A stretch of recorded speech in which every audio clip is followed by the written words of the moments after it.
So, Leo, we start with the Times, their front page, which, as I say, balances the Russian strike on Poland with the picture there from the premiers of our country and Canada in a slightly odd... Yeah, there's a bromance between Justin Trudeau and Rishi Sunak. I mean, I think that's today's big news story. But yeah, I love seeing the face of Justin Trudeau when he's resisting the urge to black up. That's a delight to see. But which would be appropriate because they do look like they're auditioning for a mariachi band. Yeah, they look like there's close harmony between them. Absolutely. They just need the basso proprofundo in their I'm ashamed and embarrassed.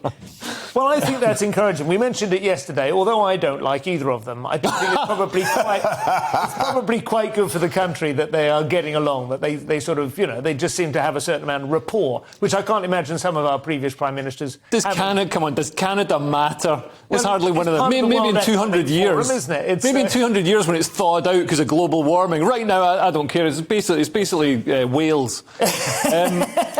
But no, Wales is a wonderful place. With an H or without an H. You could do either way, that, isn't it? Yeah, but anyway, it's the Wales of America. Yeah, go on. But yeah, the other story, Russians have been blamed for a fatal strike on Poland, which is NATO territory. So two people were killed by this apparent Russian missile landing in Poland. And obviously Poland is a member of NATO, so under NATO's Article 5, an attack on one member is an attack on all and triggers retaliation. And, previously we've seen America, which is a NATO member as well, saying that, if there are any sort of hits on NATO countries, they would basically just completely destroy Russia's standing army, which they've got the capability to do. But not without retaliation, of course. Otherwise, they probably would have just done that anyway. No, I don't think there's much retaliation possible from... I mean, Russia's supposed to have this big nuclear arsenal. I don't reckon those missiles still work. It's been like 30 years since they're built. This throws your opinion of Canada into something. Yes, that's right. Depends on how lucky you're feeling, of course, on any particular day. We're in a day, basement. I mean, what's the worst? I like the way you say that America are a member of NATO as well. I mean, in much the same way. An insignificant junior member. A member of the Kremlin. Go on, Roger. Well, no one's suggesting that this is deliberate, of course, are they? And that's the key thing. I'm sure it'll all be glossed over. They hit a farm. I mean, I'm not miles inside sort of minimising the the tragedy of the people who were involved. It's also equally possible that it's a Ukrainian air defence missile that's gone wrong. Apparently, the debris suggests that it might be. And Russia, interestingly, has called it a provocation. I mean, they're saying it's a false flag, yeah. But Russia always comes out with nonsense like that because... They're completely immoral. To be fair, that is exactly how World War II started. Absolutely. It wouldn't be the first false flag operation that's operated just within the border of Poland. Probably the same bloody farm, isn't it?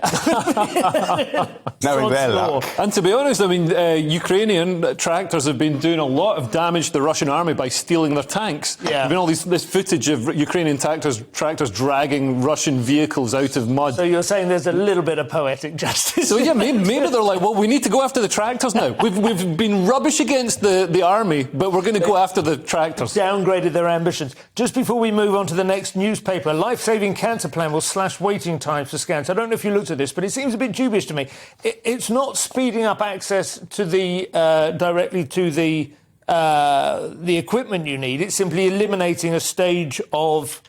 It's an administrative... Absolutely. It's a process, isn't it? They're just jumping ahead of... But basically, GPs are referring patients, as far as I understand it, for scans. For scans directly, which is great, and I'm sure that will be helpful. But does it not imply that they are then going to collide with people who've been waiting 12 weeks and were now due their scan? Unless these scanning facilities have literally been standing idle, which I'd be surprised. I don't think they are. So, this is just going to create well, it's not going to create a backlog. The backlog's already there. It's going to create a bottleneck or a choke point anyway, but I don't, maybe it will work. And how I became more WAG. They need to get rid of the women who will only take calls in the NHS reception, the doctor's reception, between 8 a.m. and 8:01 a.m. Like that is, I mean, if I ever get a serious illness, I can't get up that early. You literally need an app. Don't you now, that will sort of like the one you can get onto eBay. Glastonbury tickets. Thing in, that kind of